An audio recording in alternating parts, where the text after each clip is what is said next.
Mirai mimi. Okay. Amen vadikani, amen. Tinokukwazisai mese, tinokudai zvakanyanya, tokumhoresai muzita raJesu. Novimba Mwari vakakuchengetai wiki rese. Tadzokazve kuzotaura kunaka kwaMwari nokugonera kwavo. Tinzwe kuti vanodei zuva ranhasi. Tingotara shoko raMwari rinowanikwa kuna Philippians chapter 3 verse 18. Rinoti izvonipo achitaura handiziva kuti vapa angaitwa sei, asi aingoedza kutaura achiti izvoni, hama dzangu, ini handiti ndatochibata icho hama dzangu, ini handichati ndatochibata. Ndinoita chinhu chimwe, ndinokanganwa zviri kumashure ndichinanayira zviri kumberi. Aingotaurawopo kuti izvoni chandinoita hanzi ndinokanganwa zvinhu zvekumashure. Handisi kuti andingafe kukanganwa zvemachokwadi here, imbwa yedu iyi panapa.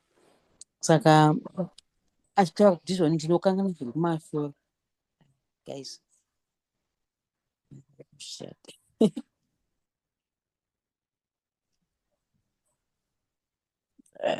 Okay.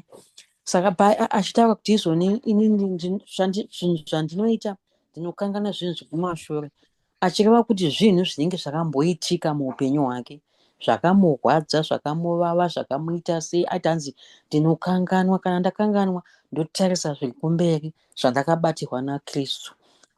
Ndozvaaiedza kutaura zvazvo, kuti zvireva kuti po akasangana nezvinhu zvakawanda, airohwa, aitukwa, aitwa sei zvese. Saka aiti izvozvo ndotozvikanganwa. Saka vadikani, tine zvimwe zvinhu zvatakaitirwa zvinorwadza zvekutoti zvimwe zvacho unotoika zvekuti ndogona kuregerera here izvozvizvi. Asi po aita kuti hanzi ndinotozvikanganwa. Kana ndazvikanganwa ndotarisa zviri kumberi kuti ndibate icho chandakabatirwa naKristu. Ndachitaura zvangu masikati ndikati chokwadi. Po akuti hanzi ndinokanganwa kuti ndigowana ndigogona kuzosangana naShe. Ndinotanga ndatombokanganwa kuti nokuti Mwari vanoti izvoni hazvibviri kuti hanzi dai zvaigona fadzai munhu wese, hazvigova nekuti ugozopinda mushe hwaMwari uine vamwe vanhu vawakasungirira. Mwari havanei nazvo kuti wakarwadziwa sei, wakareperwa mwana, wakabirwa, wakapiswa imba, vanongotiregera sezvavakataura. Tikaverenga shoko raMwari kuna Matthew chapter 6 pavhesi 33, inokuti hanzi tangai kutsvaga ushe hwaMwari nokururama. Vaitozviziva kuti kana usina kururama usina ushe hwaMwari kuregera kwacho hakuiti. Zvisingavaiti kuti zvimwe zvese zvinozotevera. Saka ukatanga watsvaga izvozvo, wawana Mwari, wanzwisisa zvinodiwa naMwari, kuregera inongo lifestyle yokuti ndozvaataura, no is fine, ndozvaaita ndizvozvo.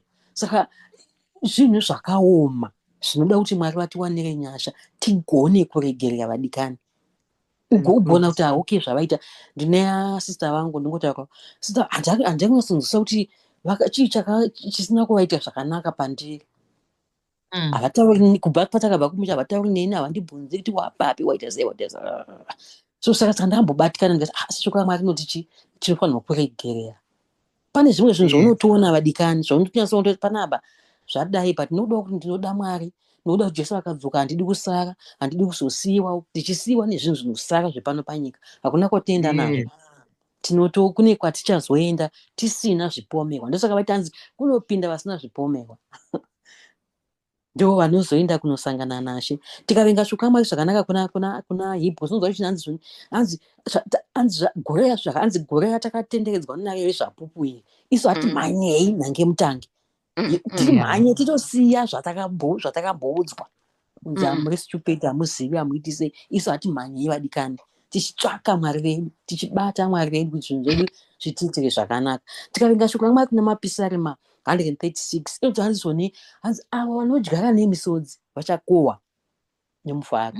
Zvekuti paunochema vadikani kuti panapa ndarwadziwa, izvozvo wapedza kurwadziwa woti andovaregerera. Mwari ndozvavari kutaura. Saka ndozvinodiwa naMwari vedu kuti vatiitire zvakanaka. Zvinei zvakaita sei, hazvinei zvakavava zvinoita sei, zvekuti pane pamwe paunongoti umbochema, umbonzwa kuti aya ndizvozvo. Mukuru po murume haasi mukadzi aitoti ndinokanganwa. Ndinokanganwa nekuti pane zvaari kuda kuti azvihwine. Saka kuti uzvihwine unotokanganwa vadikani. Utozvikanganwa kuti zvavakaita mheno vakamboita zvezvimwe zvikamboitwa. I think matest anoti pakabva chimwe chouya futi chimwe chouyazve chimwe chingotesta iwewe panonge uchitokura manje. Saka nokukangana kwako unonge uchitokura kuti vakunditi handina kudzidza izvozvo bedzi nabasa izvi kupaipa ndakambonzi wani ndakazodai izvozvo bedzi uchingoenda kusvika tazosangana naShe. Saka nyaya iko ndeyekuti hatigonei kuregerera titokanganwa tikanganwe zvatawana hanzi ndinokanganwa. Haazomboti paipa makambonditadzika paipa aiwa antokanganwa akusangana nezvinyowani tichienda tine zvatakaitirwa adikani tine zvatakaudzwa adikani asi chakanyanya kukosha kutarisa kuna iye muvambi nomukwanisa kutenda kwedu. Tozonzi chinonzi makakunda ndiyo imwe midzi yachona iyi yekuti ndaikanganwa zvangu. Unzi pinda mushe wakamwari wakadi wakakunda test nokuti hatingonzi wakakunda waizorevhenja kana kuti waizoti nemiwo makazodai wozonzi wakakunda papi hauna kukunda unotokunda nekunyara yakavadikani nokuti ndakanganwa ndatozvikanganwa zvawakambondita last year ndazvikanganwa ndakutotsvaga zvinyowani futi tichingoenda kusvika tazoona nokuti pano panyika hatigari nokusingaperi. Nerimwe ramazuva Jesu vanodzoka wozotitora takamboitei, wakamboitirwei, wakamborwadziwa here, wakambochema here, wakambopindura here, wakambodi pane paponoti wakuda kunamata wonyanzwa kuti hei mwari ndiwanire nyasha zvichirwadza izvozvo ndizvo vanotikanganwa izvozvo takise zviri kumberi. Saka ndachimboona zvakadikani kuti mwari ngavatigonese murwendo rwekunamatawo unoda zvinhu kukanganwa. Murwendo rwekufamba kuti chinamatawo mwari ngavatigonese tikanganwe zvimwe zvatakaitirwa zvinorwadza takasarudzwa tikaiswa uko tikanza ubatsiri zvese zvati zvikanganwe tingovada mwari vacho. Ndizvotaka kuna Hebrews chapter 12 kuti ngative nerugare nemunhu wese kuva nerugare naye but akambokanganisa iva nerugare naye chete. Saka ndizvataka tinazvo hangu zvishoma izvozvo vanhu vangu.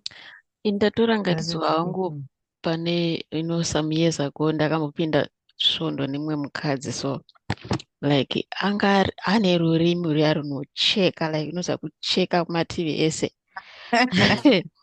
Saka I struggled a lot, because aikubvarura moyo wakasvinura kwete vanohwandira usiku vaya anokubvarura like pamberi pevanhu futi.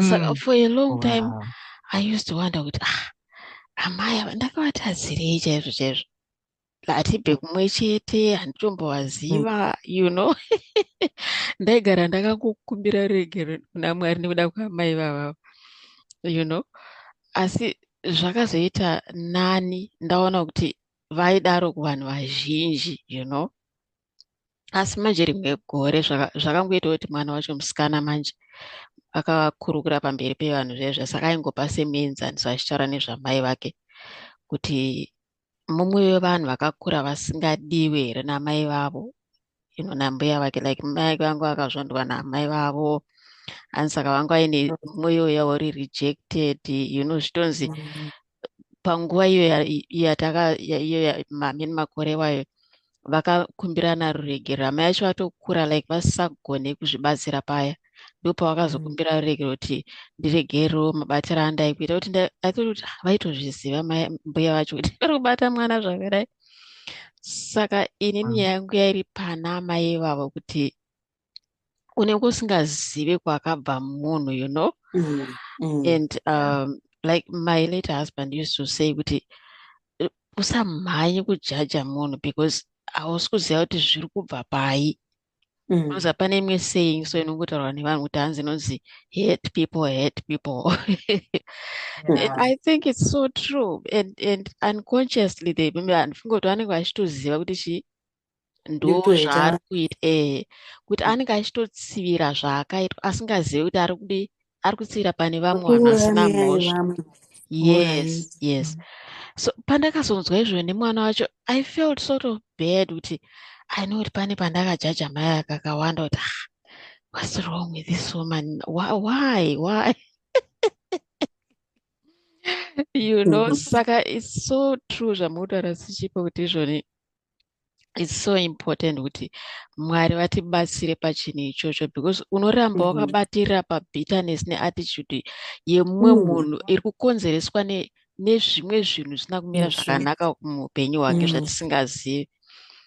And paluka panzi pana Luke 6 pavhesi 7 pakati hanzi musatonga uye nemi hamuzotongwi, musapa mhosva uye nemi hamuzopiwi mhosva, regererai uye nemi muchazoregererwa. Chinhu chakaoma zvokuti munoziva kuregera is not easy kunze kwokutenge Mwari vapindira vakubatsira because zvakaoma sezvaitawa nasichipo zvekuti it's so difficult kuti tega isusu vanhu hatizvikwanise. Mwari chete ndo vanotigonesa kubuda ipapapo. Yes. That is so true. And unozona vanhu vane saying yainotaura kuti hanzi I forgive but I don't forget. Hanzi forgetting what? Ameno statement vanotaura kuti ndinokuregerera but I will never forget.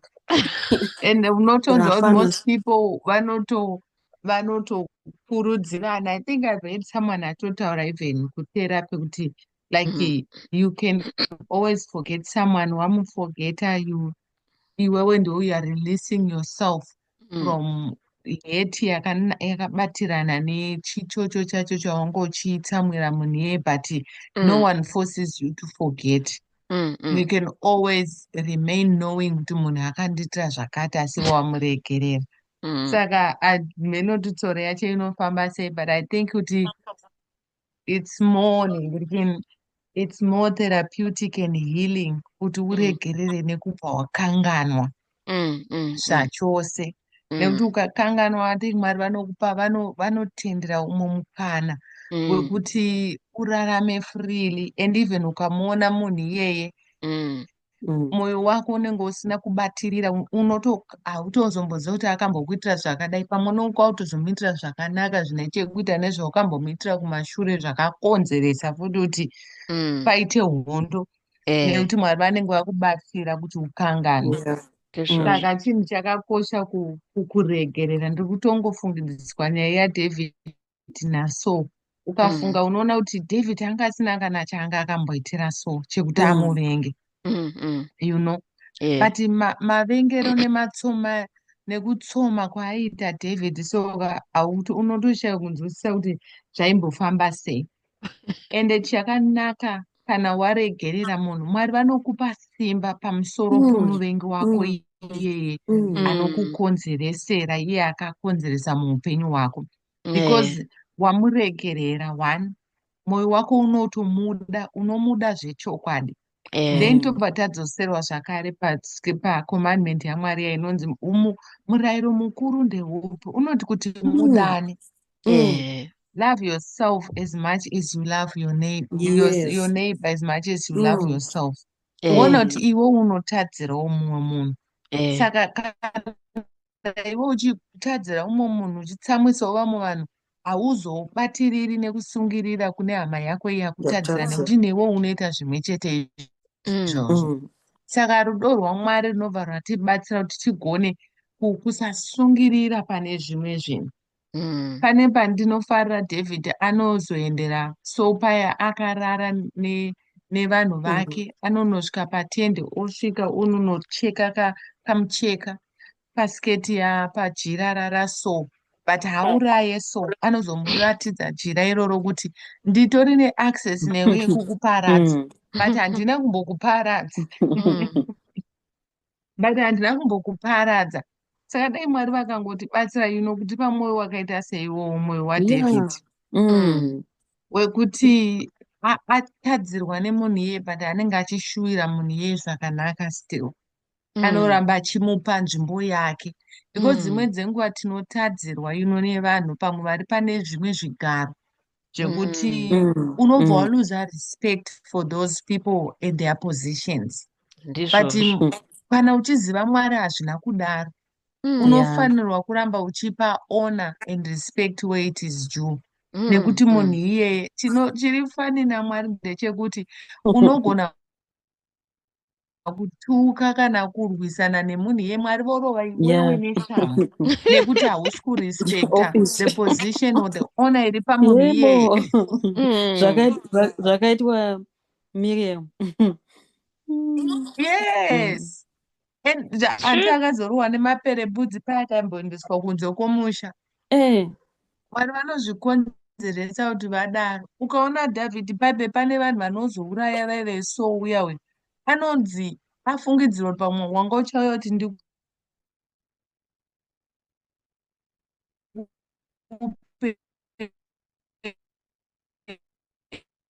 usingatye kusimudza munondo Usingachimuka. pamuzodziwa waMwari. Andi muri kuona? Yeah. Yes. Saka dai Mwari vangotibatsira, like it just boils down to kutsvaka Mwari nekuziva Mwari Yeah. zvechokwadi. Yeah. Mwari ukatedzera zvanotaura, Mwari vanokubatsira pazvinhu zvizhinji zvekuti Chokwadi izvozvo. unochengetedzwa. Pane zvinhu zvakawanda vanokubatsira even kukanganwira chaiko chaiko. Because we need the grace. Shoko raMwari pane paipa rinotaura panoti his mercies are new every morning.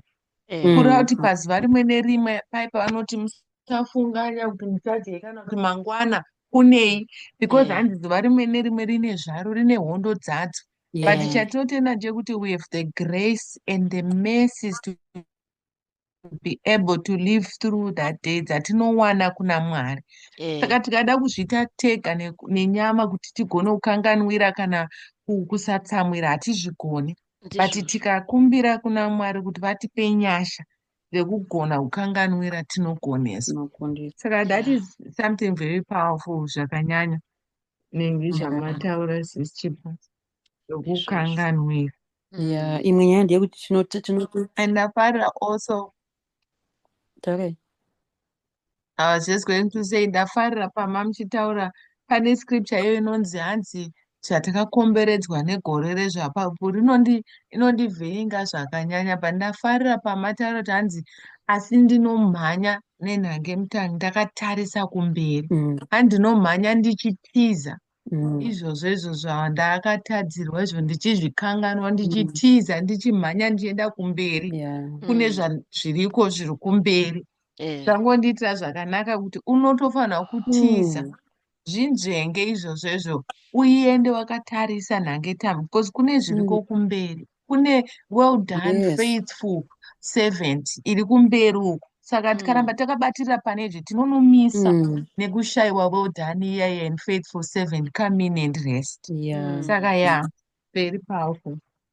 Tenda Mwari. Neimwe ndangowedza ndeyekuti zvoni tiita tozvivharisira mablessings edu ataifanira kuti tiwane iwo, asi Mwari vanenge vachitoziva kuti zvichiwarwadziwa wazoregerera vangatadzira kuzotiblesa, hati vandotiblesa zvedu zvotoendeka. Ndipo munozoona munhu akuti shamisa kuti ko ndingatodai kuchichaitika izvo aiwa kunyarara kwaaita ikoko zvake ungoti Mwari itai kuti zvinhu zvipere zvongoita zvakanaka. Endiwo patudhori muchena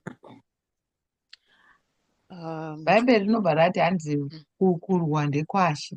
Vengeance is the Lord, ndizvozvo not men. ichokwadi. Vadikani mazvinzwira. I know kuti shoko iri pane rakanangana navo, rakananga vamwe vanhu, nesu futi rakatinanga kuti tirambe tichiyeuka, patinofanira kunge tiri muna Mwari. Zvarambotaura kuti kuramba tichingovakumbira ivo Mwari kuti vatibatsire, especially kana uriko, maybe you are struggling in this issue. Hapana mumwe anokubatsira kunze kwaivo Mwari, muridzi wacho waupenyu. Ndo vanotigonesa kuregerera. Funga kuti Jesu akaregerera zvikuru sei, kuti vanhu vaivarovera pamuchinjikwa vakati hanzi Baba varegerere, havasi kuziva zvavari kuita. Kuti saka ukakumbira ivo vacho mugoni wazvo, muridzi wazvo, ndo vanokubatsira, ndo mubatsiri wedu tese, iwo Mambo Jesu. Hapana anozvigona ega izvi, tinotogoneswa naivo. Saka ndichavhara kuti tichinamata Tinokutendai nekuzoteerera kwamuchaita uye nekusheya. Musazeze kunyora macomments kana kusheya, kusubscribe kana musati masubscribe kana muri kunakidzwa Yes. nezvatinenge tichitaura. Saka regai ndinamate. Baba, ndinokutendai manheru ano kuti muri kutirangaridza panzvimbo yekumira. Variko vamwe futi Yes. vachazonzwa mashoko aya.